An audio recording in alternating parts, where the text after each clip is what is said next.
I can see your passwords 123. CISA goes to infinity and beyond. And I'm not being a maybe. These stories and more on this July 22nd episode of MSP Dispatch. This episode is sponsored by the Salty Soul Foundation. Since 2017, they have removed over 20,000 pounds of trash in Florida and California. Visit saltysoulfoundation.org to see how you can help too.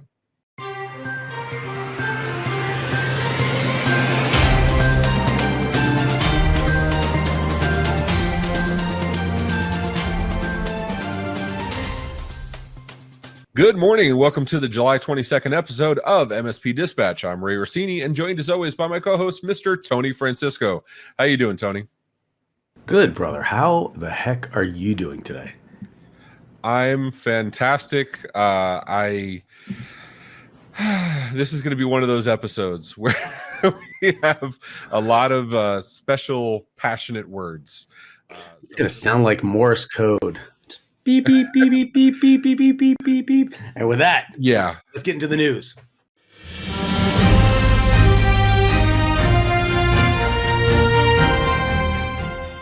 Darkreading.com lays it all out. Okta exposes passwords in clear text for possible thefts.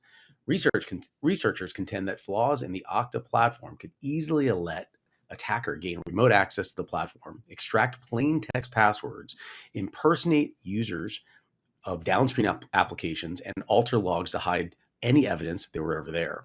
Last January, threat group Lapsus claimed to have breached Okta with the super user account credentials, posting screenshots they claimed to have grabbed from internal systems. It was determined 366 Okta customers were impacted from that incident. For part, they say that the passwords are in clear text because there is no standard reliable protocol for syncing hashes. Researchers noted, however, Authorize noted that Okta did pledge to have its product team take a closer look at the password leaked risks. Ray, we said that this is going to be a Morse code episode with swearing, but I will just kick it off with the Latin words of it's in clear text because there's no standard reliable protocol for syncing hashes. What the I think this was, there's an old Latin phrase, E Domini you. It is, okay, put cards on the table. I'm a network engineer. I'm not a security engineer. I'm sure they know more than I do. But most problems are solvable, and that's an engineer's job to solve problems. There has to be some existing or easy to solve mechanism for encrypting data in transit and at rest. I have to imagine, now I'm saying this absolutely out of guessing, but there has to be something. For all the coding, that doesn't make any sense to me. Storing your stuff in clear text because it's hard. Come on. That's what I don't understand. Okta is a major player. They are an influencer in the market. They are the first player that said, hey, listen, you don't need AD, but we can give you the features and functionality of AD in an outsourced Azure-like AD infrastructure until Azure came out. But it was almost prolific instantly because no one wanted to deal with AD in-house. And if you're saying this entire time, they've been storing everything in clear text because it's just an easy way to sync hashes, I am struggling with that. And I want to know what the audience's attempts to resolve this are. Is there going to be a backlash? Can they unring this bell? Because once that is out, and we already know that the Lapsus group exposed that hack a while ago, I'm really curious what the end results are going to be from the larger customers that are consuming the Okta services. Again, this is a centerpiece. This is the users, the passwords, the permissions, the authentication. This is all of the above. This is the brains, the nervous system. This is everything originates here, and they're storing it in clear text. What I don't know what to say. I want to say that this can't be true, right? Because MSPs. We want single sign-on. We want central points of authority for identification, access, authorization management, so it can make life easier, so you can secure things better. And then to say one of the core tenets of how we secure our information with these single sign-on providers, we're saying, yeah, but they're also not subscribing to best practices. it's making it harder because MSPs are picking vendors that are known in the industry, that have a long history of proving themselves, that have a robust and enterprise class solution. And it's not like the MSPs can dive into the product and go check code for themselves or even qualified to, right? But to then go back and say, this is what's going to have stuff like this come up. If the client sees it, it erodes confidence against the MSP. And that's why I tell MSPs all the time, choose your vendors wisely. Not saying you could have foreseen this coming, although Okta's had their fair share of oops moments. But it's not right. And I take umbrage at this. Wow. So with that, before we make a transition to the next stories, I would love to hear from the MSP audience out there on this. I mean, I think the general theme is the MSP world. You're out there putting out fires for your customers. The last thing you need is to turn around and see that the fire truck itself is on fire, and it's doing that. It's on fire because it was just easy to store those passwords in clear text. I'm really interested into what everyone has to say. So put your comments in YouTube. We've got to follow us. We've got the at MSP Media TV. We're everywhere. So with that, let's jump into the next story, Ray.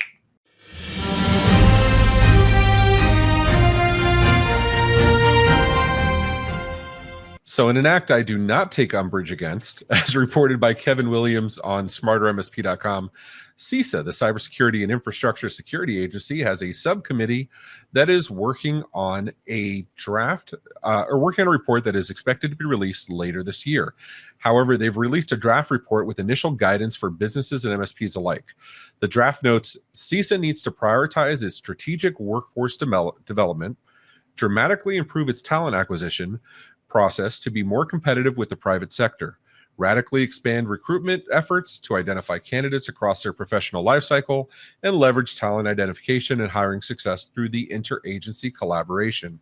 CISA is working to ensure that all organizations, large or small, have access to the information resources to implement essential security practices. CISA also plans to launch a 311 national campaign to provide emergency call services and clinics following cyber incidents for small and medium-sized businesses. Of course, CISA will focus on advocating for MFA in a campaign called More Than a Password, reaching out to nonprofits, educational institutions, fellow government partners, and the extended cybersecurity community. The article covers much more, and we'll link it below so you can read in detail. But for now, Tony, I've often complained security advocates rarely give actionable items. This seems like exactly what we've been waiting for. These are a list of things we want you to do so that you can better protect yourself and your clients. How do you think this is going to affect MSPs and small businesses? This is ridiculous. This is going to limit our news on what we're going to report on the ransomware attacks and all the horrible things that happen in our industry. How dare you? Or, I know, or I'm just calling this out. It may be something amazing. It may be the keystone to an avalanche of positive activity in our future. We have a leader. We have a well-respected leadership group framework that's established that's now aggressively moving forward to implement this framework everywhere with everyone and doing something positive. The impact of this is really to be determined, but I just don't see this going in a negative direction. I see this as exactly what we've been waiting for. And again, this could be the keystone to an avalanche of positive activity in the future. Let's peel back some layers. What are your thoughts on this, Ray? I mean, on one hand, I love it. Do this. We're going to protect you. When stuff goes sideways, pick up the phone, dial 311. That's going to be interesting for MSPs because now CISA is saying, pick up the phone, dial 311. So you have somebody telling you one thing, which may not be the response your MSP, your MSSP, or your UNITY, whatever it is, may be telling you. That should be interesting. And at the same time, I have to think back, we've also been screaming MFA for how long? You know what I mean? And even part of this is they're going to keep talking about MFA. And it seems like how many breaches do we see every single day, right? That, people could have been stopped with MFA. So I think this is great. I think for the security aware community, which I like to include myself in, right? I'm not a security expert. I'm security aware. I think for that community, this is going to be extremely helpful. For MSPs that are trying to do the best for their clients, this is going to be extremely helpful for mom and pop shops that don't have all the resources. And maybe, we've all known those that have that nephew, that cousin, that neighbor's dog walker's best friend's brother in college, roommate, whatever, that knows a little about computers because they watched a YouTube video. This may provide steps they can follow. And if that protects the industry as a whole, I'm all about that. I'm 100% in. Maybe this is exactly what we've been waiting for on multiple levels, in that we have multiple frameworks out there that are talking about security. But the reality is that a lot of people don't understand how to implement or execute or manage those frameworks. Just like we have HIPAA, GLBA, Sarbanes-Oxley, SEC compliancy, but really a lot of people are struggling with where to start and how to manage that. This is the proper framework, but now they're actually taking steps, action items to implement this with, frankly, everyone. Implementing a 311 number, that's unheard of, and that is just a dream across the board. But again, I really am focusing on the leadership role that they're taking, that is going to have a huge impact, because good leadership is going to do amazing things. However, there is bad leadership. Ray, would you like to talk about some examples of different types of leadership?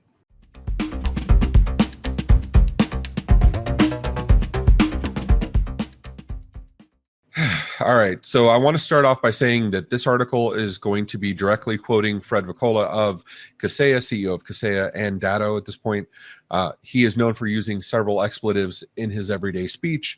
To stay true to his words, I will be repeating those. If those words offend you, I recommend clicking on the next time code to the next story and avoiding this altogether. With that said, as reported by Orion Johnson of CRN, Fred Vacola, CEO of Kaseya and Datto, gave several spirited responses to Datto employees at their town hall and in subsequent interviews with CRN. I want to warn viewers there's a fair amount of coarse language. If that might offend you, just forward to the next story. Highlights of the report are Mr. Vacola's view of benefits and culture. Benefits are not part of culture. Benefits are part of compensation, his words. When commenting on social issues, Mr. Vacola responded, "Here's our company's strategy regarding social issues and political issues. We don't have an opinion, period. We don't. We're not going to talk about pride. We're not going to say pride is bad. We're not going to talk about George Floyd or say George Floyd is bad. We don't take positions on any social issue, period." In regard to Datto's employee resource groups, the groups that were meant to support Datto employees that were in whatever fashion they needed, his response, "I think it was pretty clear in the message, and I'll say it again. Prior to the Datto acquisition, our approach is we are one company with one employee base, and we are all Kaseyans. That is the approach that we have taken, for better or for worse. I think it is better, but that's the approach that we have taken. Datto has a different approach," Vacola said. "We closed the deal 3 weeks ago. I don't know. I don't know." And that's not a bag answer, avoiding the question. I answered, "Why hasn't Kaseya done it in the past? What will we look like in 9 months from now? It takes a while to integrate companies. Don't know." In benefits to employee changes, Fred responded, "I'm going to make this question easy for everybody." He said, "Do you think that Kaseya would have gotten valuable enough to buy Datto if it treated its employees like made dumb decisions, and had bad benefits? I mean, come on," quote unquote. There's much more to the article that we'll link below, but you get the gist of it. So, Tony, could Kaseya have become profitable if they mistreated their employees? It seems like it worked for Amazon and Walmart. Why would Kaseya be any different? Leaders have the right to be defeated, but they do not have the right to be surprised. And the comments made, or at least the positioning made in this particular interview, is going to bring up some fairly predictable results. And I don't know, how to put the pin back on the grenade. I don't know how to redirect an angry backlash that is imminent. And it was already present, which was largely driven by confusion, by the way, about the benefits and what those benefits are going to be. But that being said, this particular interview, I'm really struggling with how to. That I just want to apologize. The complexity of his humor seems to escape me. I don't think this is a funny subject. I think this is a very serious subject that's affecting thousands of people. I think there's going to be people that are going to be angry. I think that angry is going to proliferate out to the MSP and the channel world. I don't know how to handle this. Give me your thoughts, Ray. So he said some things. I don't want it to be painted 100% negative. All right. There's always some good in everything. I did see that he said some things that did make sense to me. He talked about Datto keeping their employees in the dark about what and why of how the things were going to happen with the acquisition and post-acquisition. There are SEC rules as to what can be disclosed and what can't be disclosed. But Mr. Vaccella did say he would have informed the employees much sooner, given them much more detail, as opposed to keeping them in the dark until the acquisition. I can't say I disagree with that. Now, the how, maybe we're not on the same page. His comments of, saying I'm not a, his words, saying that, he was asked what kind of leader he wants to be. And his answer was, well, I'm not a leader. I'm a business owner making a profitable company. Maybe that's the kind of leader I am. It seems to kind of miss the mark for me. And to say that Datto's culture is only the external culture, that how they work with MSPs, but missing the fact that the Datto's internal culture is exactly what breeds their external culture with MSPs, I think is missing the mark. That Fred may not be your cup of tea. Okay. I mean, that's his right to be that. And it seems to be very matter of fact. He doesn't give a shit if you like his method or not. I get that. And I actually don't fault that. But it does seem to me like a carnivore bought a vegan restaurant and bought it because of the health benefits of being a vegan, and then is trying to make it a carnivore, make it a steakhouse. Does that make sense to you, Tony? Does that, I mean, that was a beautiful analogy. Beautiful. I have nothing past that. I think that summarizes everything, but I'm really curious how this is going to play out. I think this is going to have ramifications because it's going to directly affect the morale of half of the audience. You have the Kaseya and the Datto audience. And of course, that's going to proliferate out to the channel, the very customers that they service. So I want to see where this story goes. I think the results are very predictable from this particular tonnage. And I wish that this bell could be unrung. I wish that this could be a very happy ending, but right now everything is to be determined. So with that, I'm sure we'll follow up in additional stories. Let's get into some other notable mentions and other stuff.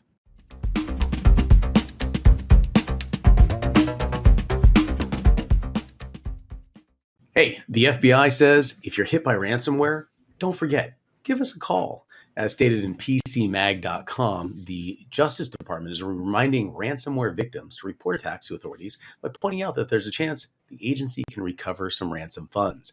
Case in point, on Tuesday, U.S. Deputy Attorney General Lisa Monaco announced that the federal investigators recovered about $500,000 in ransom payments, thanks to a Kansas City medical provider calling the FBI about the incident. Quote, if you report the attack, if you report the ransom demand and payment, if you work with the FBI, we can take action. The U.S. is now returning the recovered funds to the victims, and the incident represents a rare win for the Justice Department in the war against ransomware scourge, which continues to ensnare numerous victims. The FBI says it has received 3,729 complaints from ransomware victims last year, with an estimated losses over $49.2 million. Call the FBI if you're in trouble, folks. They're here to help. In my notable mentions, I'll go real quick. Microsoft starts blocking Office macros by default once again in their latest round of ping pong. Teams Q&A is now generally available. Windows 11 now blocks RDP brute force attacks by default. All three of these stories are listed below in the show notes. Read and enjoy.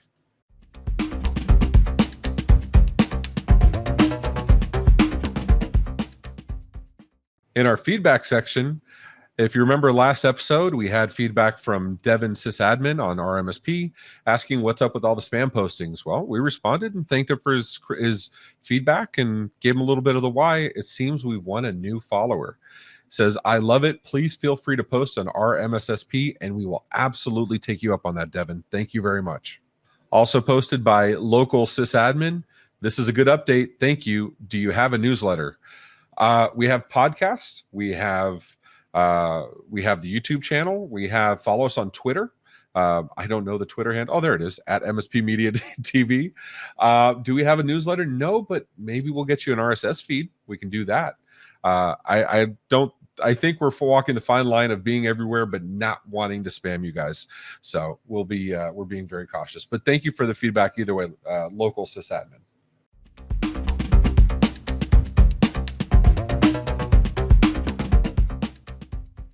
Tony, we got some community events. What do we got coming up? We do. On July 26th at 10 a.m. Eastern Standard Time, MSP Dispatch presented by the MSP Media Network. That's this awesome group, by the way.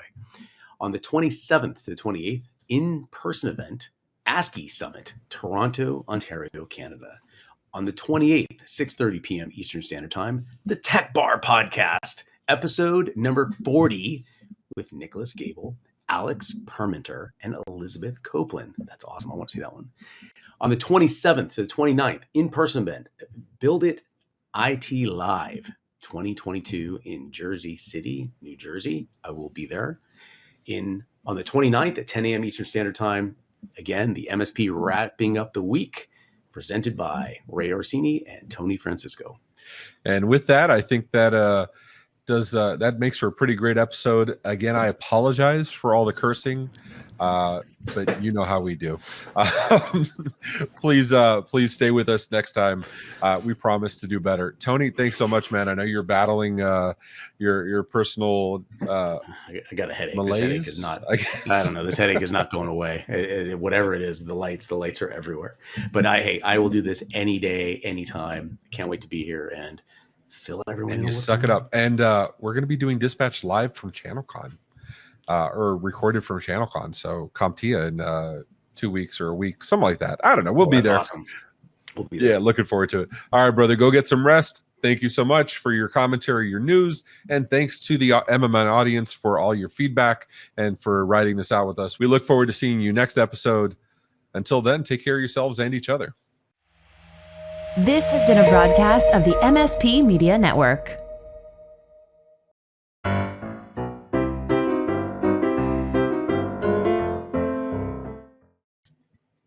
Good morning and welcome to the July 22nd episode of MSP Dispatch. I just realized I did the intro with the 21st as the date. Mother. Good morning and welcome to MSP Dispatch on this July 22nd, 2022. I'm Ray Orsini and joined as always by my co-host, Mr. Tony Francisco. How you doing, Tony? And muted. Beep, beep, beep, beep, beep, beep, beep. This is going to be that episode. Jesus. Exactly. I'll go ahead and do the voiceover. I'm Tony Francisco, and I don't feel good, but I'm here anyway because I'm a fucking trooper. Doing the best I can. I'm sweating. I have maxi pads under each arm, one on my chest. Yes. Okay. Ready? As displayed in darkreading.com, researchers contend that flaws in the Okta system could easily let an attacker gain remote access to the platform. Extracting... Okay, hold on. Okay, here we go.